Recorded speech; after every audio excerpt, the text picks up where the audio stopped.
Guess who's back again? Hey everyone, कैसे हो सारे। Welcome to lesson 2 of database management system. अभी तक हमने बेसिक अपना डेटाबेस और फाइल सिस्टम में डिफरेंस समझा था। आज प्रॉपर हम डीबीएमएस को स्टार्ट करने वाले हैं। सबसे पहले डीबीएमएस की हमें नीड क्यों पड़ती है, तो इसे एक डायग्राम की मदद से समझने की कोशिश करते हैं। तो यहीं पे बनाते हैं एक बार। जैसे आप इमेजिन करो, ये आप हो गए, आपका हो गया डेटाबेस। तो यहाँ पे हम लिख देंगे डेटाबेस।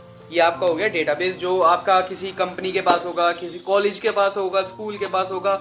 जो भी डेटाबेस मैनेज करती है, कुछ ना कुछ उसके पास डेटाबेस होगा ऑब्वियसली। फिर आता है हमारा डेटाबेस मैनेजमेंट सिस्टम।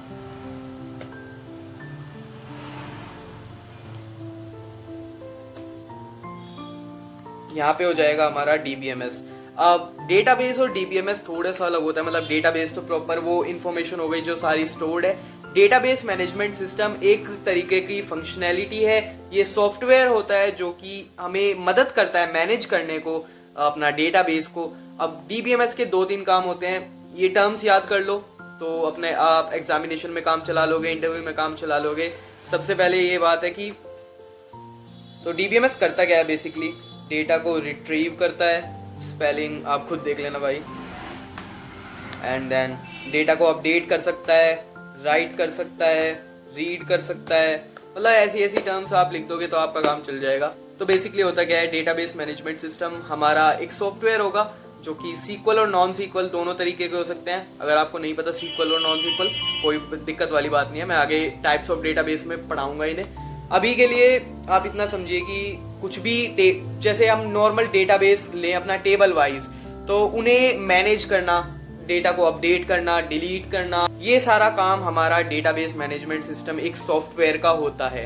मार्केट में काफी सॉफ्टवेयर्स डीबीएमएस के यूज होते हैं और वे सारे एक रूल्स एंड रेगुलेशन पे चलते हैं ताकि कोई भी डेटा लीक ना हो। मतलब कोशिश यही रहती है कि पूरी सिक्योरिटी रहे हमारे डेटा की। उसी की वजह से हम डेटाबेस मैनेजमेंट सिस्टम का यहाँ पे यूज करते हैं। एंड देन फिर हमारी यहाँ पे लेयर हो जाती है क्लाइंट की। क्लाइंट कौन हो गए, हम जो यूजर होते हैं वही हमारे क्लाइंट होते हैं। क्लाइंट कह लो, यूजर कह लो, एक ही बात है।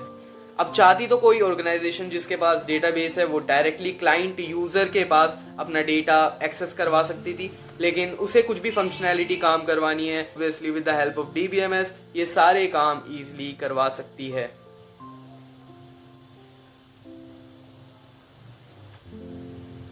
आप चाहे तो यहाँ पे डिलीट फंक्शनैलिटी भी लिख सकते। अब ये तो हो गया डेटाबेस का थोड़ा सा यूसेज। एंड अब बात करते हैं इसकी एप्लीकेशन की। एप्लीकेशन में वही आप जगह लिख सकते हो। लाइक हम स्कूल्स में यूज कर सकते हैं, कॉलेजेस में यूज कर सकते हैं, कोई ऑर्गेनाइजेशन हो, कंपनी हो, वो सब हर जगह डेटा होता ही है ऑब्वियसली। तो वो मैनेज करने के लिए कोई ना कोई सॉफ्टवेयर यूज करती है जो कि होगा डीबीएमएस का। लाइक सीक्वल के केसेस में माई सीक्वल सबसे ज़्यादा फेमस है, और भी 2-3 सॉफ्टवेयर हैं तो वो अभी बाद में पढ़ेंगे हम। अब बात कर लेते हैं हम टाइप्स ऑफ डेटाबेसेस की अपनी। तो हम यहाँ पे क्या लिखेंगे अपने types of databases. And then एक बार गूगल पे ही सर्च कर लेते हैं टाइप्स ऑफ डेटाबेसेस। देखिए, अगर कुछ आपको समझ ना आ रहा हो तो गूगल करने में और डॉक्यूमेंटेशन पढ़ने में ऐसे कोई प्रॉब्लम नहीं है। आपको आगे भी डॉक्यूमेंटेशन पढ़ने की आदत डालनी ही है ऑब्वियसली। तो मैं एक एक करके पहले कॉपी कर लेता हूँ यहाँ पे सारे डेटाबेसेस। ये कुछ हमारे टाइप्स ऑफ डेटाबेसेस होते हैं, लाइक सेंट्रलाइज्ड, डिस्ट्रीब्यूटिव, रिलेशनल। इनके अलावा भी काफ़ी डेटाबेसेस होते हैं लेकिन वे आपके किसी यूजेस के होंगे नहीं। इसमें भी 2-3 ही आपके काम के हैं जो आपको मेनली काम होंगे। एक एक करके इनके बारे में पढ़ते हैं थोड़ा सा। सेंट्रलाइज्ड डेटाबेस तो एक तरह से वही हो गया कि एक प्रॉपर ऑर्गेनाइजेशन है, उसका कोई सेंट्रलाइज्ड डेटा है और वो प्रॉपर ऑथेंटिकेशन के साथ उसके यूजर को वो डेटाबेस प्रोवाइड करना चाहती है। लाइक उसमें मैं यहाँ पे देखता हूँ तो एग्जाम्पल दे रखा है कॉलेज यूनिवर्सिटी की लाइब्रेरी। तो सेंट्रल लाइब्रेरी भी एक तरह से सारा बुक्स का डेटाबेस रखती है अपना, और अपने यूजर्स को, मतलब बच्चों को, वो सारा प्रोवाइड करवाना चाहती है। तो वैसे ही काम करता है हमारा कुछ सेंट्रलाइज्ड डेटाबेस।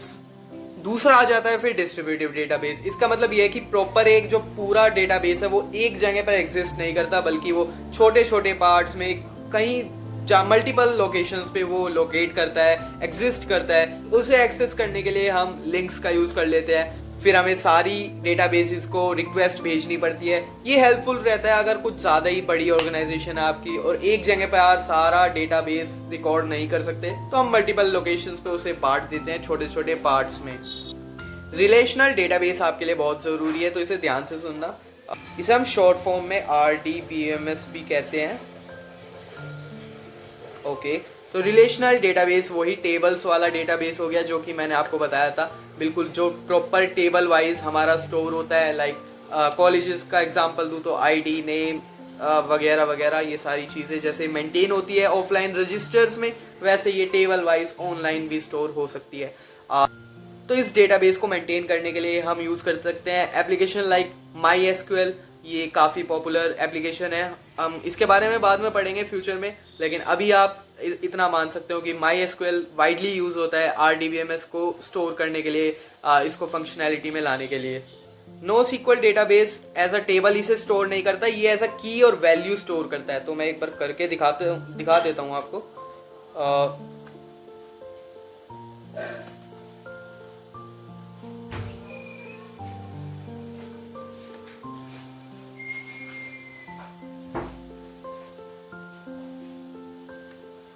जैसे आपने किसी भी, अगर आपने कोई लैंग्वेजेस सीखी हो पहले, तो उसमें की और वैल्यू के पेयर आपने पढ़े होंगे, तो वो कुछ ऐसे ही स्टोर करते हैं अपने डेटा को, जिसमें होगी एक की एक वैल्यू।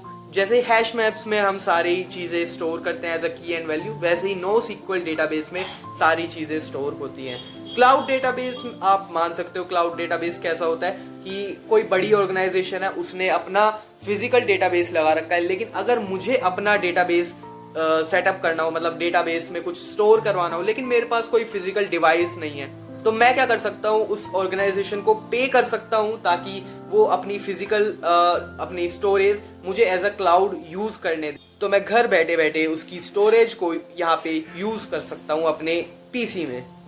अगर इसका एक दूसरा एग्जांपल दूं तो जैसे हम ChatGPT का यूज करते हैं। अब ChatGPT एक तरह से क्लाउड सर्वर पे ही वर्क करता है। कैसे, मैं एक तरह से समझाने की कोशिश करता हूँ। ChatGPT का डेटाबेस है वो काफ़ी बड़ा है और उसके ऑपरेशंस वर्क करवाने में हमें काफ़ी मेमोरी का यूज़ करना पड़ता है, तो जो कि हम अपने नॉर्मल पीसी में यूज़ नहीं कर सकते, लेकिन हम एज अ क्लाउड उनके सर्वर्स को यूज़ कर रहे हैं। उन अपनी कैलकुलेशंस, अपना कोड जो रन करवा रहे हैं अपने ChatGPT पे, वो उनके सर्वर्स पर हम रन करवा रहे हैं, ना कि अपने।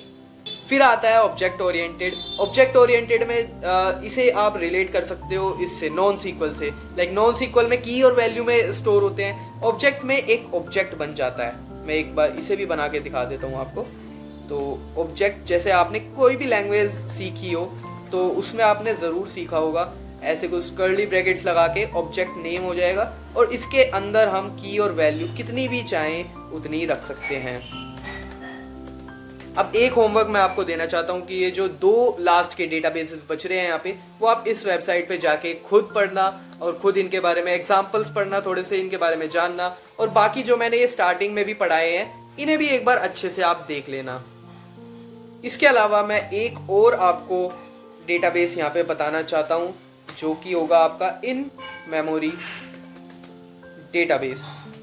तो इन मेमोरी डेटाबेस में क्या होता है, हमारा जो डेटाबेस होता है, हमारा जो डेटा होता है, वो किसी सेकेंडरी मेमोरी में स्टोर नहीं होता, लाइक हार्ड डिस्क वगैरह। ये हमारा स्टोर होता है प्राइमरी मेमोरी में, लाइक रैम। हमारी रैम में जो हम करंट वर्क कर रहे हैं उसमें जो स्टोर हो रही है हमारा डेटा, वो होता है हमारा इन मेमोरी डेटाबेस। और आप एक चीज़ का और ध्यान रखना है यहाँ पे, आपको अपने सेमेस्टर एग्जाम्स के लिए या इंटरव्यू के लिए सारे डेटाबेसेस लर्न करने की जरूरत नहीं है। बेसिकली आप 3 से 4 मेन जो हैं वे यूज़ कर सकते हो। लाइक NoSQL काफ़ी यूजफुल है, रिलेशनल डेटाबेस काफ़ी यूजफुल है, ऑब्जेक्ट ओरिएंटेड, इन मेमोरी, ये 4 आपके लिए काफ़ी यूजफुल रहेंगे और इन्हें ही आप ध्यान से पढ़ना, इनके एग्जाम्पल्स देखना, ताकि आप अपने पास से एग्जाम्पल्स और आंसर्स बना के वहाँ पे आ सको। अब आज के लिए इतना ही, लेकिन आपको ये सारे डेटाबेसेस यहाँ पे जाके पढ़ने हैं। और एक लास्टली डेटाबेस जो मैंने अपने पास से बताया यहाँ पे, इन मेमोरी डेटाबेस, ये भी आप गूगल करके देख लेना आराम से। Guess who's back? Back again. Shady's back.